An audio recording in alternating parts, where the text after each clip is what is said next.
round of applause for Gail. Gail Thackray, spiritual medium, all the way from the USA. Come and sit down. What have we got behind me?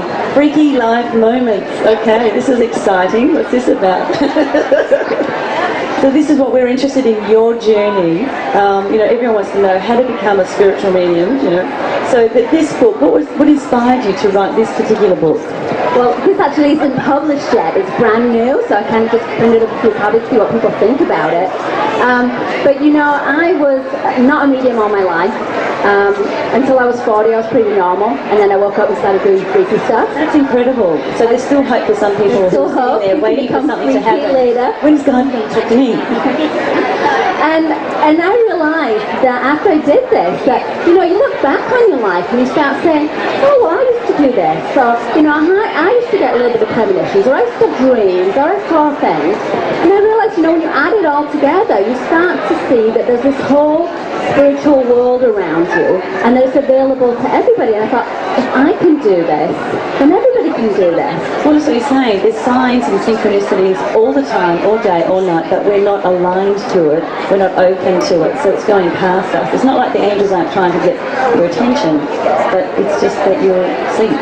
That's why they say it's the awakening. Yeah, and we're a little different. Some people are very clairsentient. So, I see a couple of people in the audience. This lady here at the front, the lady in the purple. You guys are the very sensitive ones. You're the ones that people come up to and they shout all the problems on you. But you pick up, you're very empathic. So you kind of know, you get a gut feeling when something's going to happen. Which sounds great to a lot of people, but it's really not that pleasant to live with unless you're very careful and you do protection, which I talk about. So the clairsentient people are the ones that feel it, and you just kind of have a knowing when something's going to happen. And you really actually don't really need to open up more. You need to learn how to protect yourself and be able to turn it on and off. Then there's other people that are clairvoyant. Those are the people that see things. This lady at the back with the blue checkered shirt on, you see things. Yeah, you kind of don't admit it half the time, but you do. And the lady standing up, you see quite a lot of things. And sometimes we see things, and we might just start with little lights and turn around, and then there's nothing there, or we see something in a reflection, and then we say, oh, no, I'm not. But we're clairvoyant. I'm more clairaudient, which is more messages. And that's cheating, because when you can hear the angels or the spirit guides, you don't have to try and work out, like play charades. Some of us have to play charades, but you can hear them. That's really handy, isn't it? Yeah, but when you hear them, you think it's your own imagination, so you think you're making it up, right? How many of you get ringing in your right ear? How many of you have that? Okay, that's a good sign that Spirit's trying to come and talk to you. And it's not like they're going, hello, I got a message for you. It's like a thought in your own mind, so it feels like you're making it up. So, you feel like you're really dumb because you think like, oh no, that's, I just made that up. But no, when you get messages, it just feels like your thoughts. And then if you try, doing it for somebody else, then you'll realize it's not my thought. But also you're saying that I know that if I'm in my own way and I'm picking up my own messages, I could be shopping and there's this song that comes through me with the lyrics of what they're trying to say to me, and I never listen to the lyrics of any songs, and I'm thinking, well, how did that happen? They've got a DJ up there that they play music and think, let's just download that one and then the lyrics come down. I mean, how do they do that? That is a great example, because they're showing you through a sign, because we're a bit dumb, we have a hard time. If a ghost appeared in front of me, I would run the other way screaming, right? So if something's really obvious, we get too scared, or we don't believe it. But what they'll do is they'll bring us little signs. So if we put something out there, if you say something to your spirit guide and you're asking a question, how often later does somebody at work show up and start talking about that very thing that you're asking about, right? Or you just happen to see it on the internet, or you just get an intuition, right? Well, most of the time it's not really intuition, it's your guides actually talking to you. So how do we know the difference between a spiritual message and this garbage that comes through the filter? How do we define the difference? Like if there's a song on the radio 10 times and there's something on the TV they're trying to get through, but we're like, whatever, that's just the TV. It is hard to know at first, and when people do my workshops, you know, that's the big thing, is am I just making it up, or is there somebody really there? And there is a subtle difference. I mean, there is a feeling when they come through. They're on a much higher vibration. You know, we're down here, we have to lift our vibration up. They have to actually come down a little bit. But when there's that connection, when they come through, there's that amazing, amazing loving feeling. So how many of you have ever felt one of your loved ones around you in spirit? You just kind of have that you get the cold shivers. feeling. You get the, oh my God, I feel like someone says to me, I feel like someone's walked over my grave, because I get the cold shivers. Yeah, and we have different signs. Some people get shivers, some people hear things, but, you know, we get different kind of clues from spirit. I remember I was doing a course once, spiritual mediumship, and we said, okay, we want a definite sign that you guys are here. And the sign, it was literally this sign here, literally fell on the floor in that moment, and we went, okay, that's definitely a sign. Yeah, and for me, they've got to kind of knock me over the head, because I don't believe it. It's like, oh yeah, well, you know, it could have been, maybe there's something else, you know, so. But that's what I mean, it depends on it. I think that I would rather see everything as a sign, so I'm more awake to it, rather than go the other way and say that nothing is a sign. It would be easier, it awakens you more. So in my book, I try to go through, well, how did it work for me? And if people are a little bit different, how could it work for you? If you're more visual, if you're better at dreaming, how does that work for you? And how do I prepare? And how do we get into that mindset? And what do all these different things mean that you might have seen? You know, have you seen strange lights in the sky? Have you kind of lost track of time sometimes? Do you know when the family member's going to call? And then how do you kind of hone that in? And how do you develop that? And how do you, develop your courses? We renew. Well, hopefully they can read the book and then they don't need to. So does the book actually teach us about how to bring those gifts out and stop being afraid of it? Is that what it's about? Well, it's not really a how-to book. It is my life story. Journey, But I try to write it from a point of view of, I had this, and I bet you've had something similar to this. Yes. And in fact, I just bumped into a lady that got my book yesterday, has almost finished it, and she said it was really confirmation for her because she's had these little signs, and then when she started reading, she said, wow, then I really do have something. I really am on the right track. I think a lot of people don't have the confidence. But people say, it's just your imagination, but that's where they come through, isn't it? Not the mental. The imagination is infinite, so that's where. So when they say to me, it is my imagination. Yes, and sometimes, if you're having a hard time with that, I say just have a go and think, well, if I had to just imagine it, what would it be? And if they're reading for somebody else, often the other person will say, well, wow, my dad did do that, or my mom did look like that, and so the person's kind of surprised. And that's how it happens for me. As a medium, it's all about you trust everything that comes through. And you can guarantee the ones that you keep getting it over and over again and the same message, and you ignore it because you think it's embarrassing to say that, and then you find out later that was so relevant to the reading, isn't it? So it's a trust, isn't it? And the patterns keep coming up. Yeah, and that's the hardest thing. When I teach people mediumship, they're always like, I should have said that. I was thinking that, and I should have said that. But you can't do that all the time. You've got to have an on-off switch, because you just got absolutely nuts. Walking around the supermarket going, oh, I have a message for you, or I'm feeling it. I mean, you can't live like that. You've got to live your life. You've got to be grounded. So for me, we also talk about, well, how do you switch it on and say, okay, now I'm ready? And I actually do that. I mean, I have a little kind of a thing where I call in my guides and say, okay, now I'm ready to communicate. I have a funny story about that, because, sometimes when I get up on stage, it's hard to find a little place where I can kind of have a moment to call in my guides. And so often I go to the ladies' room, right? And I'm sitting there one day calling to my guides, and I got... Okay, there's so many angels in toilets. That's where everyone does their readings. And then the spirits came through and said, really? Do you really think this is a good place to be calling in your guides? I do it all the time.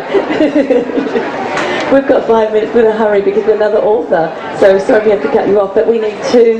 Okay, well, I gave out a few cards. I had a little angel. The other one. Oh, okay, so we've got to ask super quick. In fact, we don't have time for questions. I'm sorry. We've got Peter Dingle. He's got 5 minutes.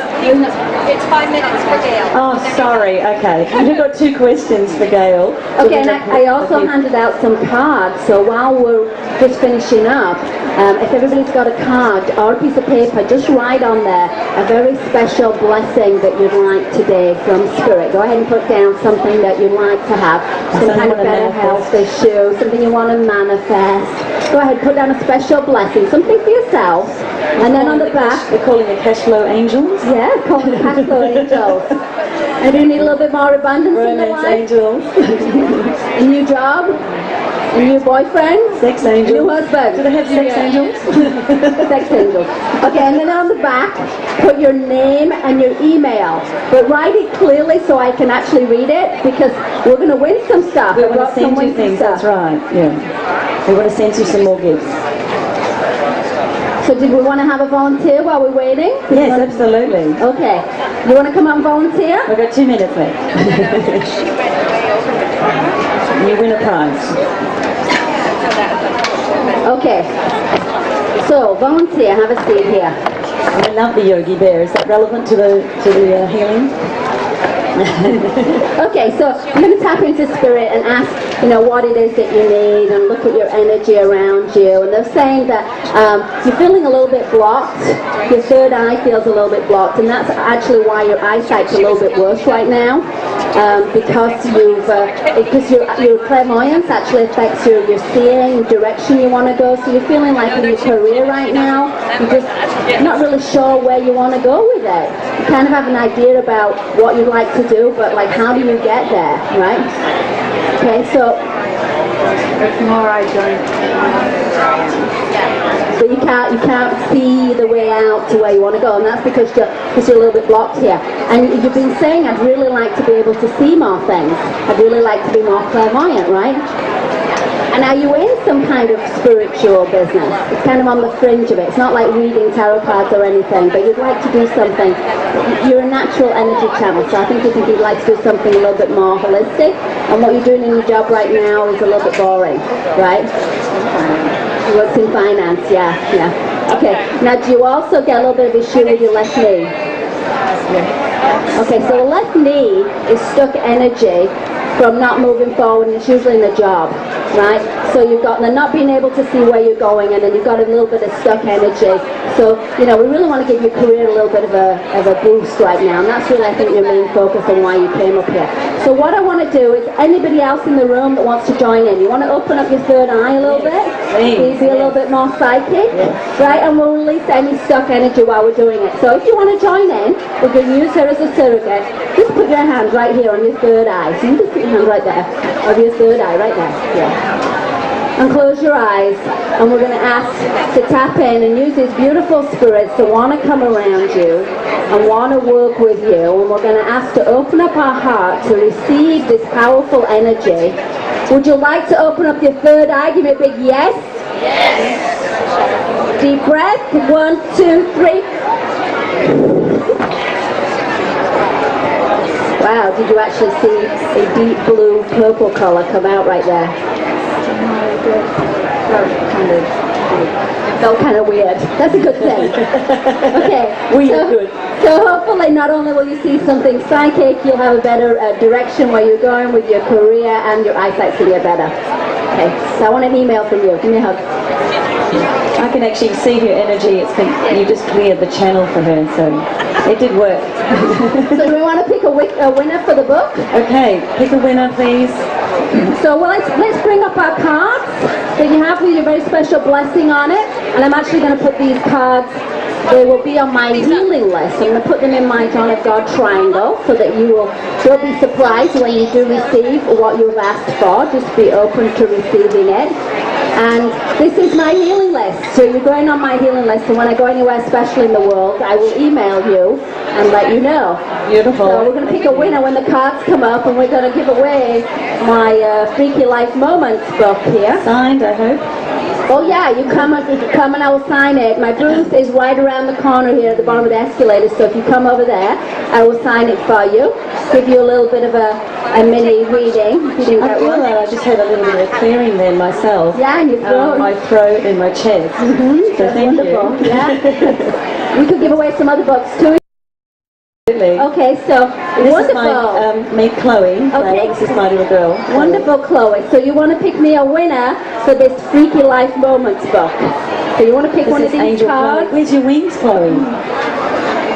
She put them down. She's folded them down right now. She's got her own wings. Okay, Angel Chloe, pick for us. So can Chloe read the name? Gertrude Camera. Congratulations. Yay. Come and get your Freaky Life Moments book. And then come back and I will sign it for you. Okay, how about we give away my How to Torture Your Pets book? Yes. Okay, this is a book. Who has an animal at home, a dog or a cat they want to talk to? You know, when you start doing psychic things, you start opening up. It's all the same thing. So let's pick a winner for the dog book. The last And it lucky goes winner. to Margaret Drade.